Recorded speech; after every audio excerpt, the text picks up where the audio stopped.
Right, keep it talking now. Get her, lads!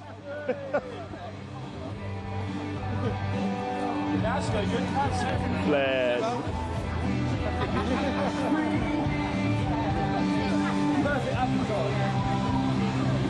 Fantastic. So, are you coming tomorrow?